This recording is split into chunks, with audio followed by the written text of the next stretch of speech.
Hemos visto cómo las religiones que predican espiritualidad, con claras intenciones terrenales de poder y riqueza, han sido corrompidas. Como en el nombre de Dios, bajo un régimen teocrático, movilizan masas para expender su control y dominio. Como los profetas y sacerdotes diciendo ser los intermediarios entre Dios y los hombres, han hecho creer a sus pueblos, ser los portavoces divinos para exigir obediencia. Pero no tiene la culpa el indio sino el que lo hace compadre. Pero cada quien decide si somete o no su voluntad y dignidad, dándole poder a otro para que a cambio de consuelo y falso bienestar controle tu vida. Un confort terrenal sin efecto inmediato, porque resulta más conveniente y redituable que sigas pecando y sufriendo en la tierra.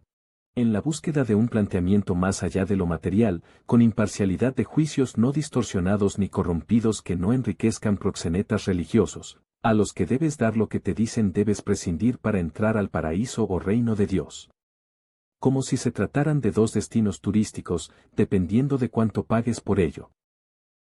Nos encontramos con una corriente filosófica de la tradición esotérica occidental, que influenció de manera importante a los alquimistas medievales, renacentistas y diversas doctrinas antiguas. El Kybalión. Este libro contiene la filosofía hermética, legado de Hermes Trismegisto conocido en Egipto como el elegido de los dioses, deificado con el nombre de Tot. Se atribuye entre los judíos, ser conocido como Enoch y entre los griegos como Idris. Hermes asume que el hombre cuenta con la capacidad para comprender los 7 principios del Kybalión, de los cuales solo veremos 3, el mentalismo, la polaridad y el de la generación. En el mentalismo, todo está en el todo y el todo es una mente infinita universal y viviente, donde lo que conocemos como universo, es tan solo una pequeñísima fracción interpretada por nuestra mente finita. Por tal motivo, desde nuestras limitaciones, el todo es incognoscible, indefinible e inconcebible. El todo pone las cosas para que desde los límites de comprensión de nuestra mente finita las interpretemos y descubramos sus leyes. Aunque el Kybalión reconoce a Dios con dualidad de género, al Padre como la divinidad y a la naturaleza como la Madre universal. El todo no puede tener género, porque Él es uno y único y por lo tanto andrógino. El concepto de padre y madre obedece más a la forma en que interpretamos el principio de polaridad, lo femenino y lo masculino como extremos de una misma cosa, concepción adoptada en dogmas de distintos y milenarios misticismos. El principio de polaridad también plantea que el espíritu y la materia, el amor y el odio, el frío y el calor, lo bueno y lo malo, el valor y el miedo, lo femenino y lo masculino, lo positivo y lo negativo, etc., son polos de la misma cosa con distintos grados entre sus extremos. Imagine por un momento ser el tablero de un ecualizador de audio. Como ya sabemos, al deslizar los botones, modificamos diversas frecuencias que regulan los tonos de agudos y graves, pero que al final logramos un sonido armonizado, por lo menos a nuestro gusto. Ahora bien, si cada uno de los canalillos regularan nuestros sentimientos, la sexualidad, la audacia, la expresividad, el conocimiento, etc., y los límites extremos fueran, el amor y el odio, lo femenino y lo masculino, la valentía y la cobardía, la introversión y la extroversión, no habría absolutismo, nuestra concepción de las cosas sería relativa. Cada sentimiento o emoción estaría fluctuando en un gradiente tratando de alcanzar la armonía. Para la filosofía hermética, la posición del conjunto de botones estaría definiendo nuestra personalidad, determinada a partir de conseguir el punto de equilibrio en un gradiente en el que un extremo es inversamente proporcional al otro. Por ejemplo, a mayor amor menor odio. Otro ejemplo es la relativa percepción que podemos tener del vaso medio lleno o medio vacío. Ahora, lo normal o natural estaría definido a partir del punto medio o neutral y la relación con el género, distará mucho del concepto convencional de normal o natural que se tiene de las cosas. El tema de normalidad nos conduce de nueva cuenta a la relativa interpretación de nuestra mente finita, que puede adoptar cualquiera de las siguientes interpretaciones. 1. La convencional. Es aquella decretada por preceptos morales y éticos que decidimos aceptar por convención, consenso o imposición, ejemplificada en repetidas ocasiones. Esta normalidad está determinada por la subjetiva relatividad de diferentes verdades. Depende de cada sociedad, cultura o época, según las ideas de quien emite los juicios y la interpretación de los mismos. 2. La funcional, depende de que las cosas funcionen bien o mal, si lo hacen bien es normal, si no, es anormal. Sin embargo, lo que para unos puede resultar mal, para otros puede estar bien, de tal forma que su relatividad la hace tan controversial como la anterior. 3. La estadística. Aunque discriminatoria, resulta la más cómoda. Lo normal es lo que hace la mayoría. Se establece a partir de estándares matemáticos expresados en números relativos o porcentuales, generalmente tomados a partir de medidas de tendencia central, promedio, mediana y moda.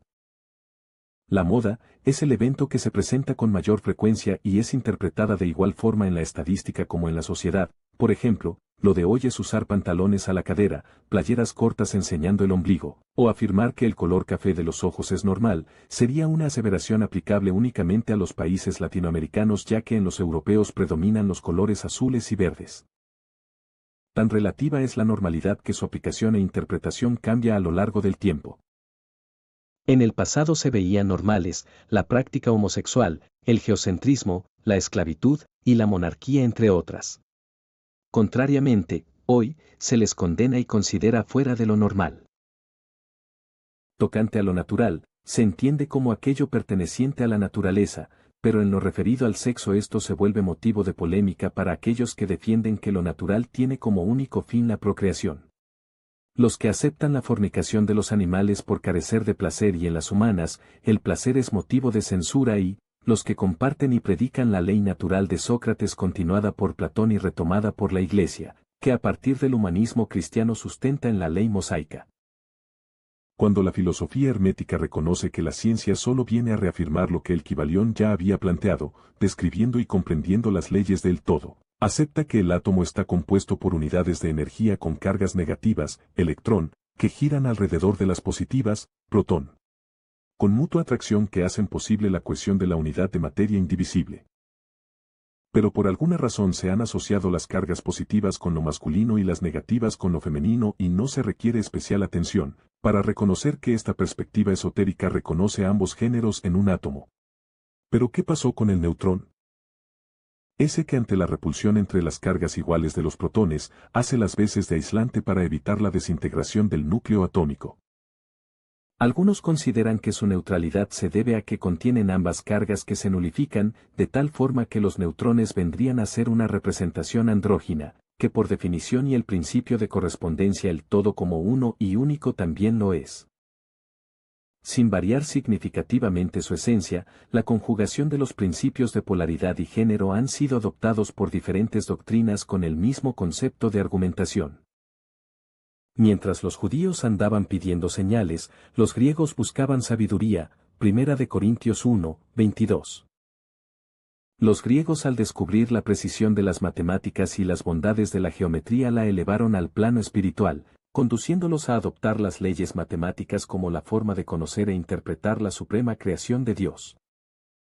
De esta teología aritmética derivó la década mística, representada como la sumatoria de X, desde que X vale 1 hasta 4, donde 1 simbolizaba a Dios, 2 a la materia, 3 era la combinación de mónada y duada, 4 representaba la perfección o el vacío y 10 era el cosmos. El todo como la suma de todas las cosas. Lo que antes fue objeto de divinidad y adoración, hoy la ciencia lo ha reducido a una simple sintaxis matemática.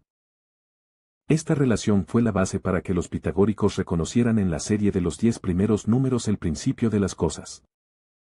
Al hacer alusión a la doctrina pitagórica de los números sobre las cosas creadas, no sería justo evitar mencionar al por demás conocido teorema de Pitágoras, quien introdujo el concepto de mónada, duada y triada a la teología aritmética, y que guarda gran semejanza a la Trinidad de otras religiones.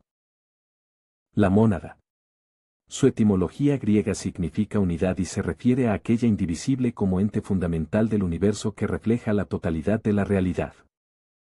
Representa la fuente no espacial del uno, que conserva la identidad específica de todo número al que está asociado, además de estar implícito en todos ellos como potencia. Se produce a sí mismo a partir de él mismo, siendo la unidad con principio de paridad, porque al sumarse a un impar lo hace par y viceversa, 1 más 1 igual a 2, 1 más 2 igual a 3. Es fuente de igualdad por ser la primera manifestación de la misma, 1 igual a 1, inicio, medio y fin de cualquier cantidad, tamaño o cualidad.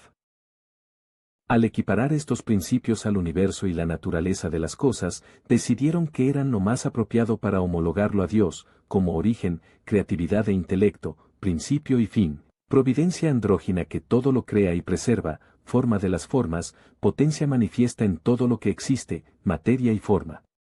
Prometeo, creador de vida. La duada representa el principio de dualidad, se crea a partir de la acción de la mónada.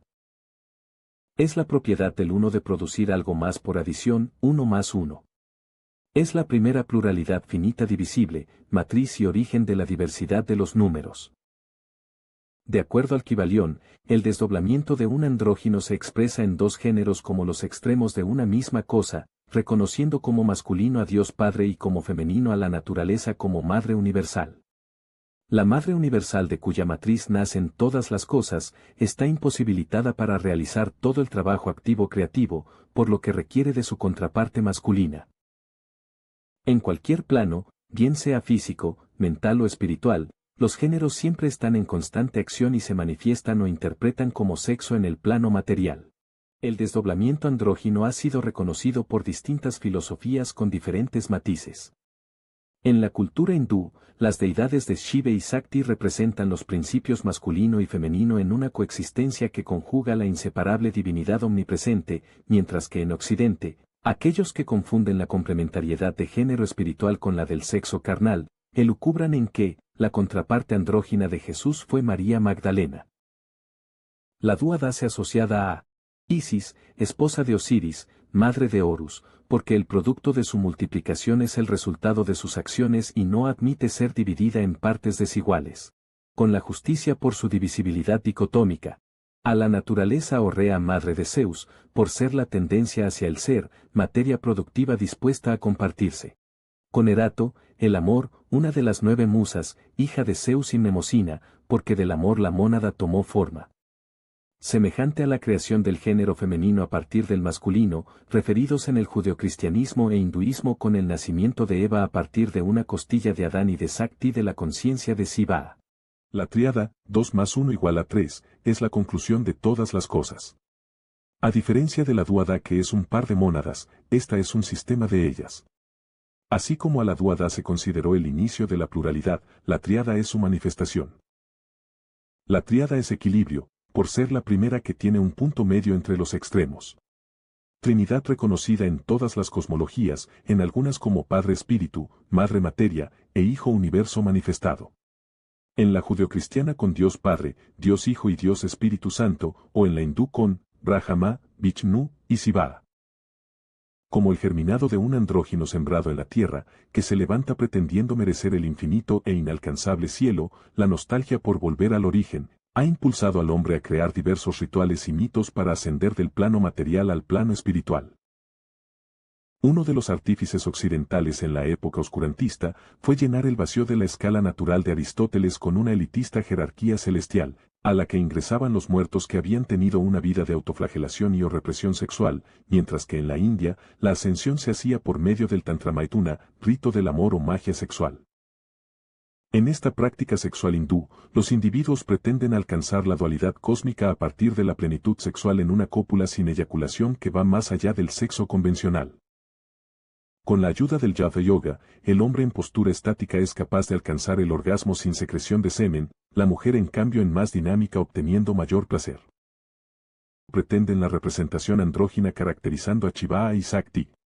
Deidades que simbolizan la unión de la conciencia cósmica con la energía creativa, descubriendo ambos su verdadera identidad universal.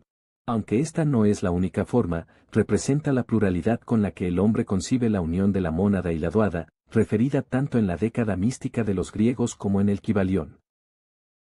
En cuanto al placer, desde el punto de vista científico, este no es pensado ni obedece al intelecto, se origina en los centros cerebrales que operan el instinto y las emociones. En el cerebro reptiliano que responde instintivamente a las emociones físicas. El límbico, que dirige la emotividad, y el neocórtex encargado de las ideas, la intuición y la cohesión social a lo largo de su vida. Otro simbolismo del andrógino que asciende, puede observarse en la alegoría de lo que se arrastra y vuela, que en sentido figurativo se representa por el nexo entre reptil y ave, simbolizando la ascensión de lo material a lo espiritual.